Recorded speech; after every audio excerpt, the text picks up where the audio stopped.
cumprimentar a igreja com a graça e a paz do Senhor Jesus. Amém. Abramos a nossa Bíblia no livro de Êxodo, no capítulo 8. Enquanto os irmãos abrem a Bíblia, eu quero dizer para você nessa noite que o maior sinal de que Deus está em um lugar são almas se convertendo. Amém. São pessoas se rendendo a Jesus. O maior sinal de que o Senhor está no lugar Amém. é quando a palavra de Deus está nesse lugar. Amém. A Bíblia diz que a palavra é verbo e Jesus é o verbo.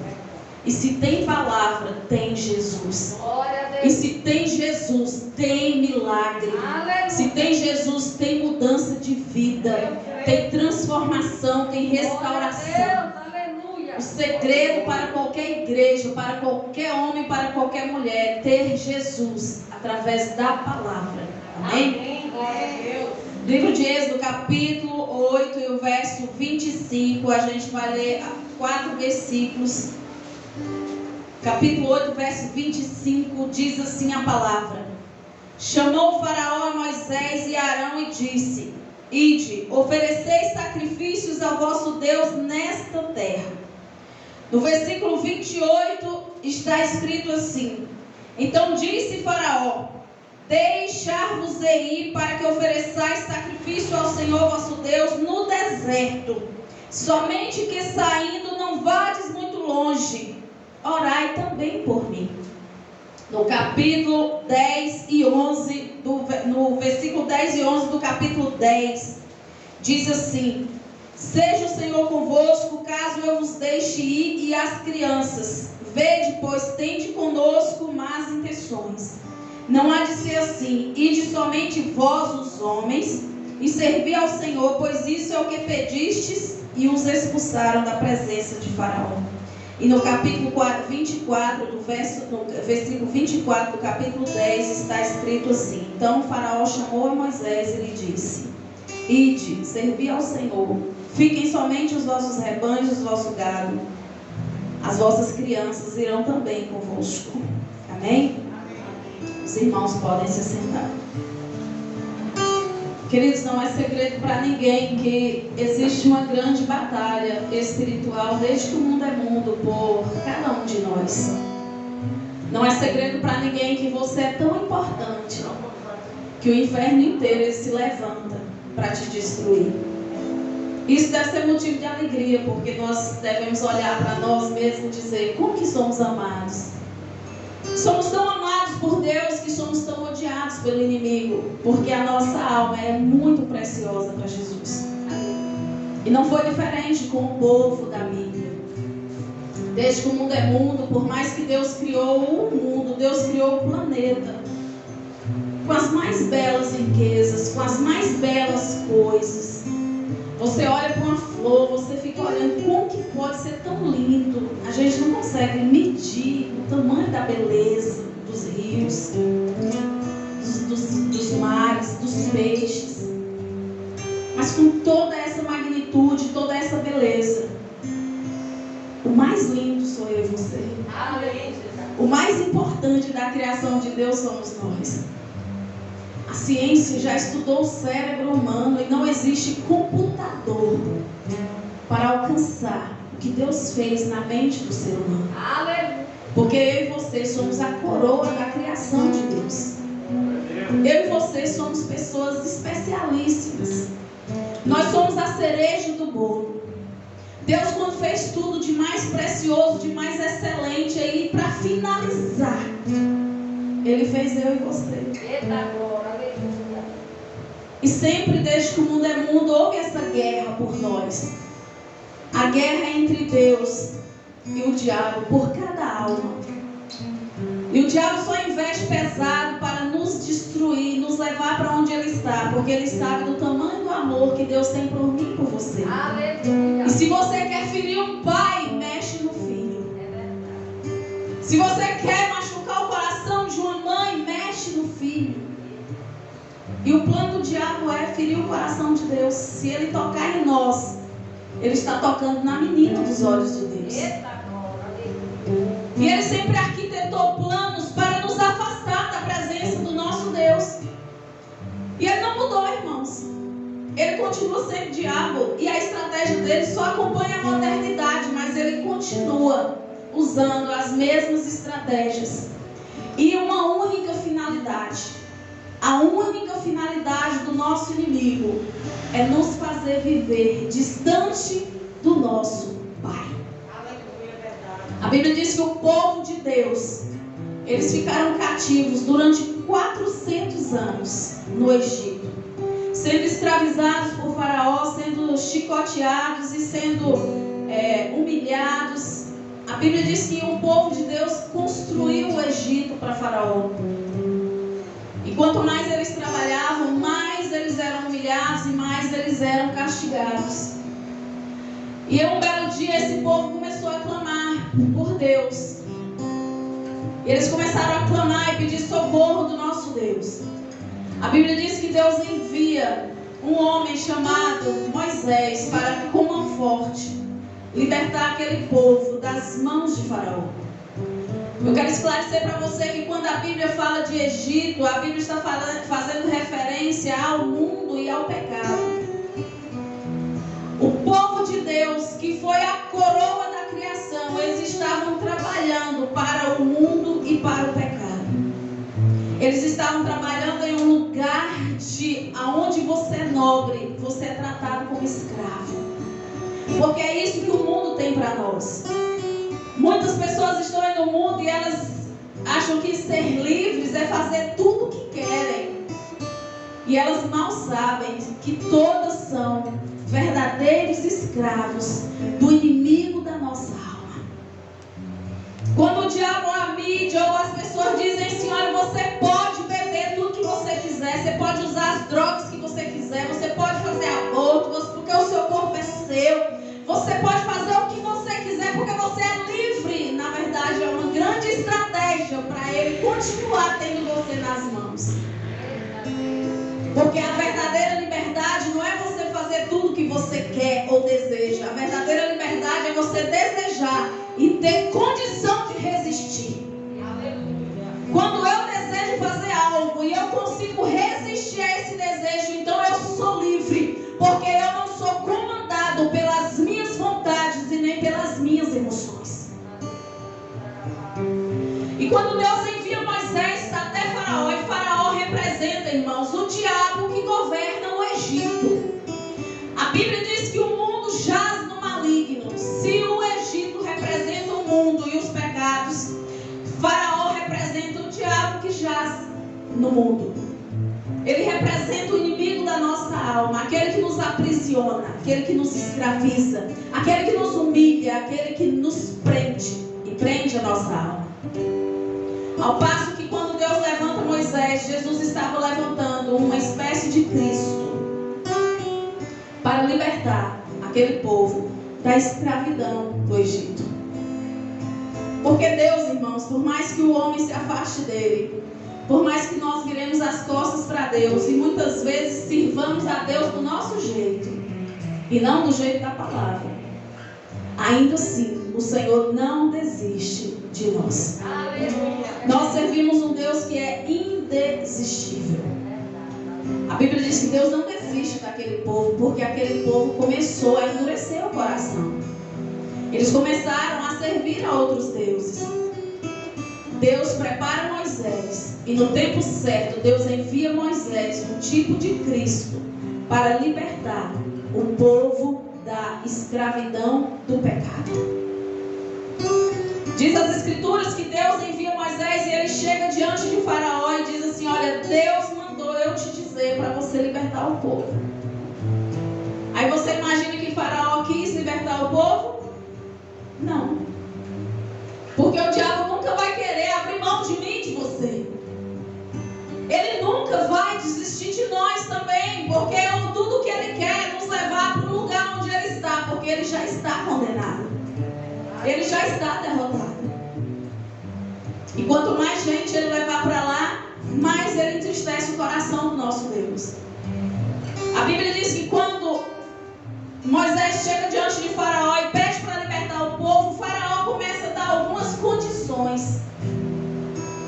E o grande perigo, irmãos, de nós quebrarmos a nossa aliança com Deus é nós começarmos a ouvir as condições Faraó.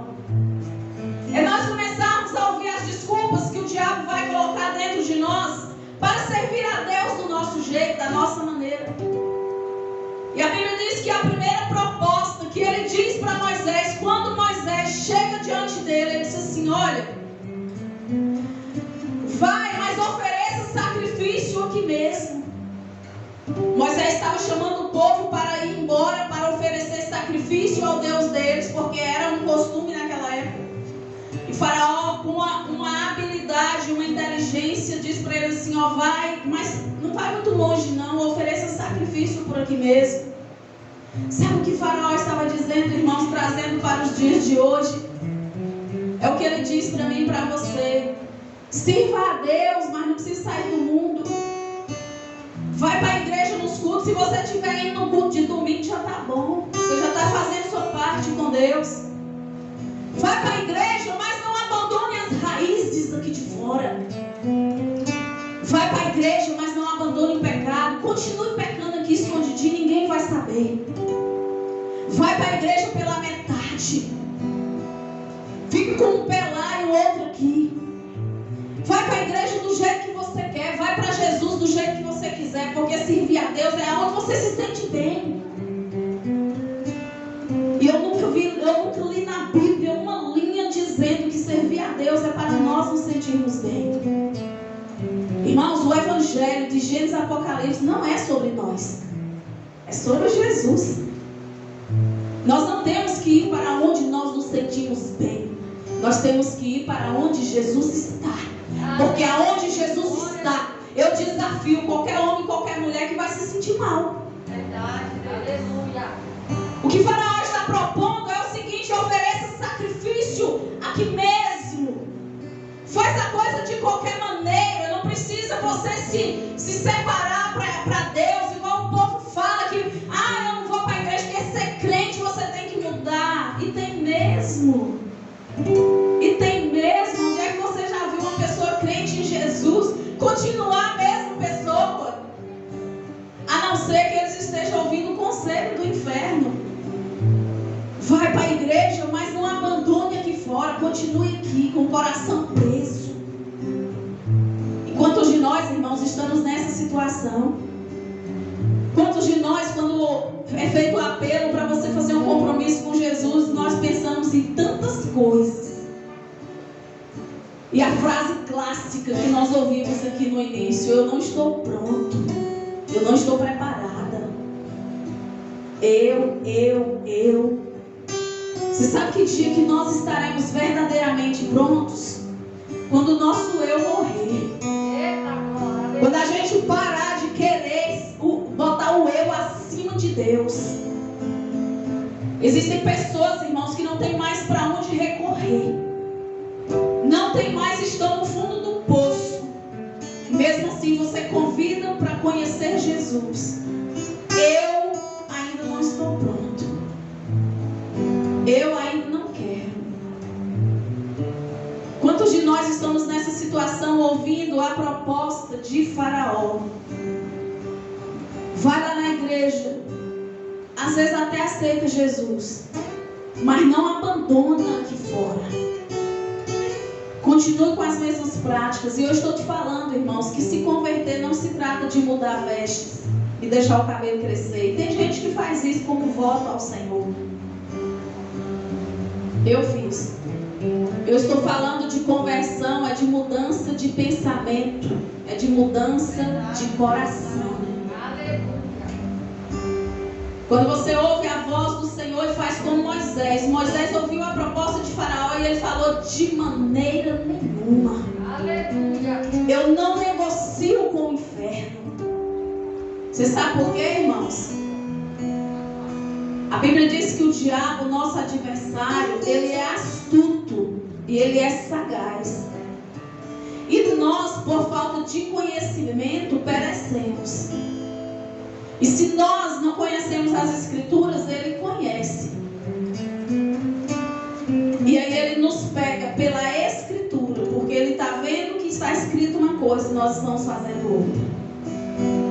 Então, se eu quero servir a Deus de todo o meu coração, se eu quero realmente fazer parte do céu, eu preciso morrer para mim mesmo, para as minhas vontades, para o que eu penso, o que me foi ensinado, o que minha mãe me disse. Eu preciso morrer, porque se eu for servir a Deus, fulano vai ficar com raiva, ciclano não fala mais comigo. Quem é mais importante para você? É Deus ou é fulano ou é ciclano? Eita glória, aleluia. A salvação que você precisa, quem vai te dar? Deus, aleluia. E todos os dias, irmãos, nós temos 24 horas por dia, 12 de dia e 12 de noite. E a cada segundo que o relógio bate, está nos dando a chance de fazermos escolhas. E as nossas escolhas vai definir quem seremos e para onde iremos. As nossas escolhas decidem a quem nós devemos servir. Se é a Deus, ou se é as pessoas, ou se é o mundo, ou se são as crenças que me foram colocadas desde criança, eu decido o que eu servirei. Lembrando que para cada semeadura existe uma colheita. E nós jamais plantaremos uma semente e colheremos outra. A Bíblia diz que o homem colherá exatamente aquilo que plantar. Moisés não aceita e Satanás, na pessoa do faraó, continua fazendo propostas. E a segunda proposta que ele faz, ele diz assim: olha, deixar-vos ir para que ofereçais sacrifício ao Senhor vosso Deus no deserto. Somente que saindo não vá muito longe, orai também por mim. Irmão, você imagina um homem que odiava os crentes, que aprisionava os crentes, que massacrava os crentes de uma hora para outra pedindo oração para os crentes. Eu sabia que muitas vezes o diabo nos pede oração para nos enganar, para a gente pensar que ele mudou, através de algumas pessoas, para nos ludibriar. E ele diz assim: olha, não vá muito longe não. Você sabe o que ele queria dizer? Não tem importância você escochear em dois pensamentos. Não tem importância vocês ficar com um pé lá e o outro cá. Não tem importância vocês servir a dois deuses. É o que ele estava falando para Moisés. Você vai lá, sacrifica o seu Deus e volta para sacrificar o nosso. Está escrito na Bíblia que ninguém poderá servir a dois deuses. Está escrito na Bíblia que só existe um Deus, o Criador dos céus e da terra. Aí a gente fala para muitas pessoas assim que elas servem dois deuses, elas falam: não, eu só tenho um intercessor que eu coloco diante de Deus. Está escrito na Bíblia que o único mediador que existe entre nós e Deus chama-se Jesus Cristo, o nosso Senhor. Aleluia. Se você coloca qualquer outro mediador entre você e Deus, isso constitui dois deuses. E não se pode servir a dois. Porque a Bíblia diz que quando você agrada um, você desagrada o outro. O diabo estava dizendo para aquele povo, e ele continua dizendo, irmãos, no dia de hoje: não importa se você serve tantos quantos deuses você quiser, contanto que você vai na igreja pelo menos um dia na semana, contanto que você mude as vestes e até tente parecer que você é um crente, que você serve a Deus. Não tem problema. Jesus disse: olha, até quando vós cocheais em dois pensamentos? Irmãos, não existe. O crente, ele tem que ter um pensamento firme. E o pensamento do crente tem que estar alinhado com o que está escrito na Bíblia. Se Deus disse que eu não posso servir a dois deuses, só tem um, então eu vou servir só um. E o que nós vemos muito hoje, irmãos, é as pessoas. E muitas vezes quando a gente fala de servir a dois deuses, o povo remete apenas às imagens, apenas a outras religiões. E existe um grande Deus hoje que as pessoas têm servido, que chama dinheiro. As pessoas hoje têm servido, irmãos, um Deus chamado futebol. Eu não sou contra o futebol, assisto. O que eu estou dizendo é que tem pessoas que servem a Deus, que no dia do jogo do time favorito dele, ele não vem pro culto. time favorito dele. Pessoas que se o time dele perder o campeonato, ele chora, ele fica arrasado. Isso se chama servir a dois deuses. Pessoas que idolatram os filhos, que idolatram os companheiros, os cônjuges. Existem várias formas de nós servir dois senhores. Existem várias formas. E a única maneira de nós sabermos se estamos servindo é perguntar ao Espírito Santo se estamos servindo. Porque quando eu tenho uma intimidade com o Espírito Santo, irmãos, eu quero falar para você nessa noite que o crente, quando ora, a vida dele é transformada. Porque quando nós oramos, nós estamos mantendo um relacionamento com Deus e com o Espírito Santo. E quando você mantém um relacionamento com Deus, é impossível você continuar o mesmo. Porque Deus, ele vai mudar você. Porque quanto mais eu me aproximo de Deus, mais eu conheço Deus. E quanto mais eu conheço Deus, mais eu vejo o tanto que eu preciso ser parecido com Ele. E o tanto que eu preciso mudar. Mas aí você fala assim, mas Cleide, o tanto que eu oro, o tanto que eu rezo. Irmãos, oração é coisa espontânea. A Bíblia diz que nós não podemos chegar diante de Deus com vãs repetições. Ele não vai ouvir. A oração é uma conversa franca, sincera e honesta que brota da alma, do coração. A oração é você se colocar diante do Senhor e derramar o teu coração diante dele. Confessar as suas mazelas e pedir auxílio do Senhor. Então, quando nós fazemos isso, o Espírito Santo, ele nos mostra quem nós estamos servindo. O Espírito Santo vai nos mostrar como que nós estamos diante dele. E nós precisamos ter esse relacionamento para que o Espírito Santo possa nos moldar conforme o molde do Senhor. O diabo não desiste e ele continua fazendo as propostas para Moisés. E ele continua fazendo para nós outros nos dias de hoje. Ele diz assim, olha, seja o Senhor convosco, caso eu vos deixe ir as crianças. Não há de ser assim, ide somente vós os homens e servi ao Senhor, pois isso é o que pedistes. Ele estava dizendo, olha, vai o pai e a mãe, deixa os filhos. Irmãos, que versículo que está tão real. Quantos de nós temos filhos e quantas vezes a gente vai para a igreja e os filhos ficam dentro de casa com o celular na mão? Ou então na televisão ou no computador. O diabo continua fazendo a mesma proposta. Ó, vai vocês, o pai e a mãe, para a igreja, mas os filhos você pode deixar aqui que eu vou doutriná-los. Eu vou educá-los conforme o meu molde. E nós muitas vezes convidamos os filhos para vir para a igreja e eles dizem assim, não, eu não vou. Aí você chega assim, eu chamei meu filho, eu não quis vir. Nós estamos perdendo a autoridade sobre os filhos. Porque os filhos hoje estão mandando os pais. Antigamente, se um pai dissesse assim, você vai comigo, o filho podia fazer o que fosse, ele ia tomar banho e vestir a roupa porque ele ia, porque ele entendia que o pai e a mãe eram autoridade.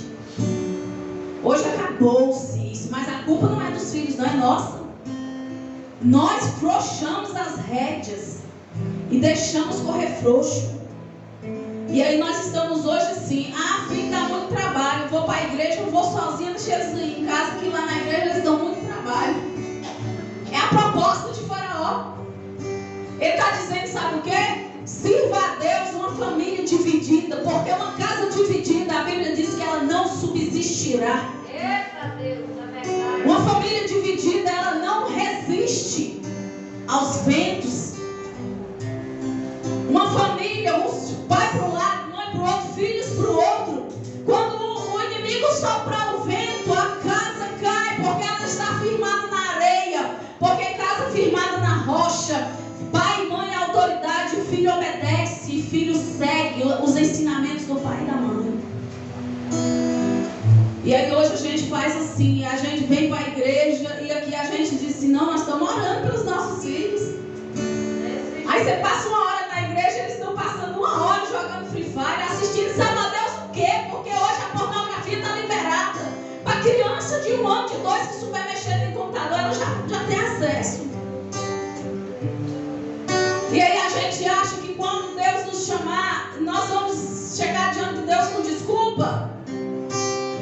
não vamos chegar diante de Deus com desculpa. Porque Deus não obrigou ninguém a ter filho, já que nós tivemos, existem normas para educá-los. E essas normas estão nas Escrituras Sagradas. Se nós estamos educando nossos filhos pela doutrinação do mundo, pelo que o MEC diz, pelo que os movimentos, as ONGs diz, pelo que os programas de televisão diz, pelo que a novela diz, a malhação diz, Deus vai nos cobrar e a gente vai prestar contas. Porque hoje a gente segue qualquer linha de doutrina que aparece na televisão, mas nós não temos coragem de ler a Bíblia para perguntar para Deus como é que educa filho segundo a vontade de Deus. Mas como é que a gente vai ensinar para os nossos filhos se nós mesmos não estamos seguindo? E a Bíblia diz, olha, ensina o teu filho no caminho que deve andar. E quando ele crescer, ele jamais se esquecerá. E ensinar no caminho é diferente de ensinar o caminho. Quando eu ensino alguém o caminho, a pessoa chega aqui e fala assim, Cleide, aonde é o Banco do Brasil? Aí eu chego ali na esquina e falo assim, olha, o Banco do Brasil, você vira aqui, desce aqui, vai lá, chega lá no centro, ele está lá. E eu estou ensinando o caminho.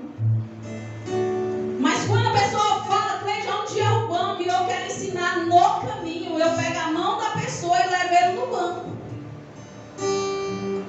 E a educação não é falar, é fazer. Hoje, a educação de hoje, no século XXI, é o pai manda, fala, o filho faz se quiser. Porque o exemplo ele não tem mais dentro de casa. E educar é você pegar na mão do seu filho e ensinar ele no caminho. Se você ensina para o seu filho que a mentira é pecado, a primeira pessoa que tem que parar de mentir é você que é pai. Se você ensina para o seu filho ser honesto, a primeira pessoa que tem que ser honesta é você. O nosso filho precisa ver nós pagando as nossas contas em dias. Os nossos filhos precisam ver nós sermos honestos nos mínimos detalhes. Se nós ensinamos os nossos filhos a não falar palavrão, a primeira pessoa que tem que parar de falar somos nós. E aí muitas vezes diz, menino, não fala palavrão não. E aí você sabe o que a gente faz muitas vezes? Joga Deus no negócio. Não fala palavrão não, que Deus te castiga. Aí além de a gente não estar ensinando com exemplo, nós não estamos jogando os nossos filhos contra Deus. Porque quem é que vai se querer amar um Deus que castiga? Quem é que vai gostar de um Deus que só é bom se você for bom? E se você for mal, ele também é muito mal. Então o faraó estava dando essa proposta para o povo: vai adorar vocês e deixa os filhos comigo, porque eu sei fazer o negócio. E nós estamos vendo, irmãos, o resultado dessa proposta. Uma geração de jovens completamente despreparados para a vida. Uma geração de jovens completamente distantes de Deus, preocupados apenas com vaidade, com farra, celulares e mídias sociais. Se nós, os pais, não acordarmos, irmãos, e tomarmos uma providência, daqui 20 anos, qual será a geração que vai brotar dos filhos que nós estamos colocando no mundo? E a responsabilidade é nossa, porque a parte de Deus ele faz, mas a nossa, quem tem que fazer, somos cada um de nós. E eu louvo a Deus porque Deus ele me trouxe aqui hoje e trouxe você, porque Ele nos ama tanto, que Ele nos trouxe aqui hoje para nos ensinar. Você vê que Deus poderia largar de mão. O povo não quer saber de mim, o povo não quer viver pelo meu ensinamento, eu vou deixar eles quebrarem a cara. Todos os dias Deus levanta um homem ou uma mulher para nos ensinar sobre a vontade de Deus, que é perfeita, agradável e boa. Mas a gente continua com o coração, irmãos, endurecido. Então a última proposta que ele faz, ele diz assim: olha, não há de ser assim. Ide somente vós os homens e servi ao Senhor. Não, essa não, essa aqui. Então o faraó chamou a Moisés e disse: ide servir ao Senhor, fiquem somente os vossos rebanhos e o vosso gado. as vossas crianças também irão convosco. Irmão, você está vendo que o diabo não desiste? Todas as propostas de Moisés foi enfático: não aceito. Porque o crente tem que ser assim, irmãos. É se ensina ou não. O crente não pode ficar em cima de muro. O crente que eu falo é aquele que crê em Deus. Deus de Isaac, de Abraão e de Israel. É o que crê na Bíblia. Ele não tem que cochear em dois pensamentos. Ele não tem que ficar em cima de muro, querendo servir lá e cá, querendo agradar lá e cá. Não. Crente tem que ter uma palavra e um posicionamento. E a palavra dele é a da Bíblia, é a de Deus. Moisés não negociava com o inferno. Era assim, não aceito. Aí ele disse assim: então tá bom, eu libero as crianças, mas deixa os bens, deixa os rebanhos, deixa o dinheiro. Ô irmãos, quantas pessoas estão nessa proposta de Faraó? Hoje o que a gente mais escuta ser um empecilho para que as pessoas sirvam a Deus é o tal do dízimo e da oferta.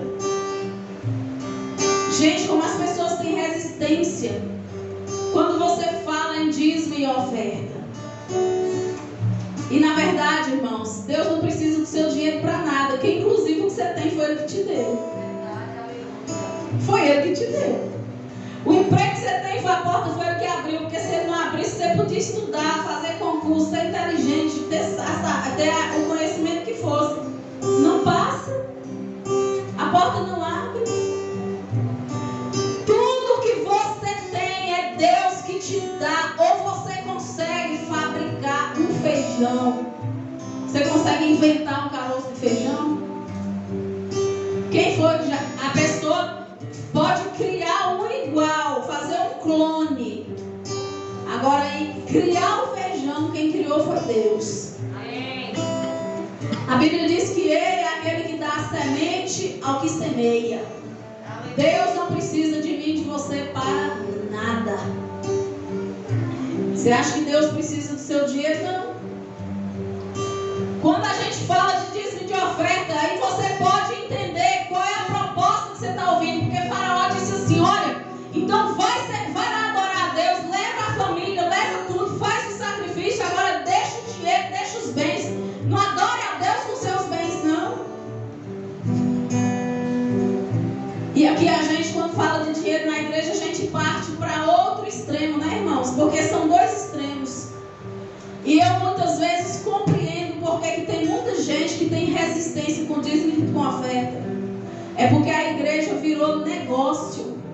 E muitos pastores estão pegando os dízimos e as ofertas para eles. E o dízimo e a oferta não é para eles. A Bíblia diz que digno é o trabalhador do seu salário. Um pastor pode ser assalariado? Pode. Um pastor pode prosperar com o salário dele? Pode. Com o salário dele. Não com o dinheiro da igreja que a gente bota e não sabe para onde vai. E aí por conta disso, porque nós não estamos vendo resultado, porque a obra de Deus precisa crescer. E tudo que a gente vai fazer precisa de dinheiro. Ninguém faz nada de graça. E aí tudo que você quer fazer na obra, você para no empecilho do dinheiro, porque nunca tem. E eu nunca vi dizer que aonde você coloca, não multiplica, só diminui. Que conta é essa? E a Bíblia diz que o dinheiro é a raiz de todos os males. E é por causa dele que hoje nós estamos assistindo nas mídias sociais uma pastora que Deus honrou neste país. Ela hoje está presa e vai a júri popular, acusada de ter matado o próprio esposo por causa de dinheiro. É por causa do dinheiro que nós vimos hoje nas mídias sociais, nos jornais, um homem chamado João de Deus voltar para a cadeia. Porque ele pregava que era de Deus, mas o amor ao dinheiro é a raiz de todos os males. Foi por causa do dinheiro que nós ouvimos nas mídias e nos jornais, nos telejornais, o padre de Aparecida, de Trindade, dizer para você que não é só pastor que bota a mão no dinheiro, não. Em todo lugar está tendo esses ratos. Mas eu louvo a Deus porque eu acredito que Deus está, antes da volta de Jesus, levantando uma geração que vai amar mais a Deus do que o dinheiro da igreja. Uma geração que vai dar a César o que é de César. Se o pastor tem direito ao salário, o pastor tem direito a viver bem, irmãos, com o salário que ele ganha. E se não for suficiente, arruma um emprego como qualquer um de nós. Agora pegar o dinheiro todinho da igreja, os membros, só a semana toda, o mês inteiro para trabalhar, joga o dinheiro na igreja. Você não sabe onde o dinheiro vai. O pastor não faz nada, só pegando o dinheiro e enriquecendo. Hoje você vê nas mídias sociais, é pastor com 30 milhões de cabeça de gado na manga. Se for o salário dele estar rendendo desse jeito, glória a Deus. Agora, se for com o dinheiro da igreja, da obra dos membros, vai prestar contas com o Senhor. E Deus já começou a arrancar as máscaras de um por um. Nós estamos vendo dia após dia os falsos lobos, os falsos mestres sendo desmascarados diante da televisão e nacionalmente e mundialmente. Sabe por quê? Porque nenhum dos pequeninos vai se perder por causa desses lobos. Deus tem compromisso com as vidas e com as almas que estão sedentas por Ele. E por causa destes, muitos estão impedidos de servir ao Senhor. Mas eu quero dizer para você que independente de onde o seu pastor vai botar o seu dinheiro, não deixe de ser fiel a Deus. Porque você sendo fiel a Deus, mesmo que Ele pegue o seu dinheiro e leve embora, Deus vai honrar a sua fidelidade. Porque a minha vida com Deus não depende do outro, depende de mim. E cada um vai colher segundo a semente que está plantando. Cada um colherá segundo o que planta. E o que nós estamos desejosos, irmãos, é de homens e mulheres que têm um coração livre, para quando falar de dízimo e de oferta, você entender que quando você prende o seu coração, você está ouvindo a proposta de Faraó. E se você abre o seu coração e faz o que está escrito na Bíblia, e aí você ora, Deus cuida daquilo que nós não podemos.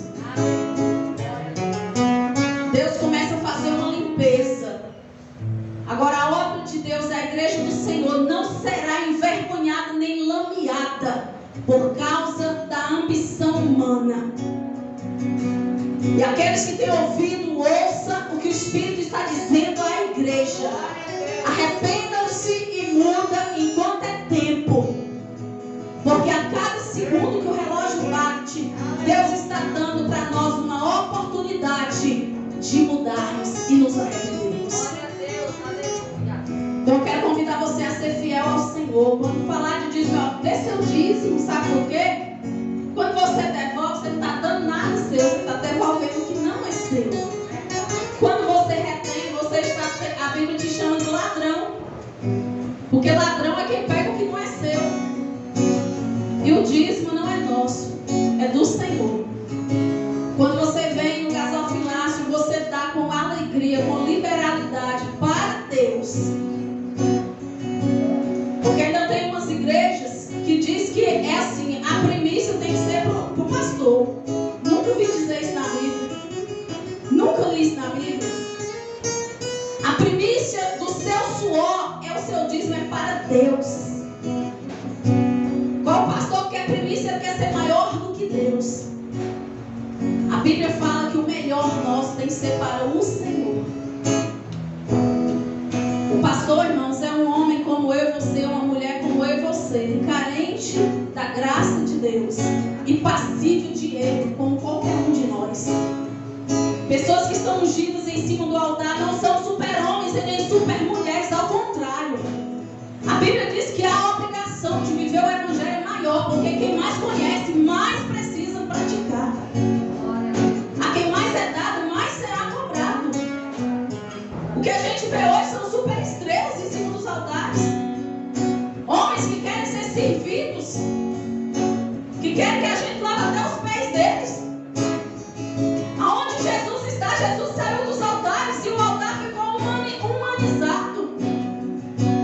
se não bastasse, prega-se um evangelho onde o centro do evangelho está sendo as pessoas. A sua dor, o seu problema, a sua tribulação, o eu ficou dentro da igreja e não sai mais. Mas eu faço parte, e acredito que você também, da nova geração de homens e mulheres que vai trazer Cristo de volta para os altares, que vai trazer a cruz de Jesus para o evangelho. E o evangelho ele tem que ter a cruz, porque é na cruz que você renuncia, é na cruz que você muda, é a cruz que vai fazer você se converter. Nós fazemos parte de um avivamento e um reavivamento. Antes da volta de Jesus, nós vamos contemplar milagres como vimos aqui nesta igreja. Um câncer sendo curado, porque Deus ele não mudou. Deus ele tem compromisso com a palavra dele. E aonde a palavra de Deus está, o câncer tem que sair, a enfermidade tem que sair, a miséria tem que sair, a pobreza tem que sair, porque nós servimos um Deus rico. Mas para usufruirmos de tudo aquilo que Deus é, nós precisamos renunciar às propostas de Faraó. Precisamos ler a Bíblia para conhecer o inimigo da nossa alma, como que ele age. Para vermos as promessas de Deus dentro da nossa casa, precisamos resgatar a autoridade que é nossa, de pais. Irmãos, hoje pais têm medo dos filhos, não pode. Precisa resgatar a autoridade, irmãos, não é autoritarismo. Autoridade você resgata com amor, com respeito, com diálogo, com carinho, mostrando para o filho que existe uma hierarquia e ele precisa respeitar isso. E quando nós fazemos isso dentro de casa, você pode ter certeza que seu filho vai respeitar o vereador, o prefeito, o gari, ele vai respeitar o guarda de trânsito, ele vai respeitar o policial. Porque hoje o que nós vemos é uma geração que chama policial de tudo que é nome, chama político de tudo, governador, prefeito, presidente, de tudo que é nome. E muitas vezes os filhos replicam o que está ouvindo dentro de casa, principalmente as crianças. E a nossa responsabilidade é muito grande, amém? Amém. Quero convidar você a ficar de pé. Eu quero orar por você nessa noite. Glória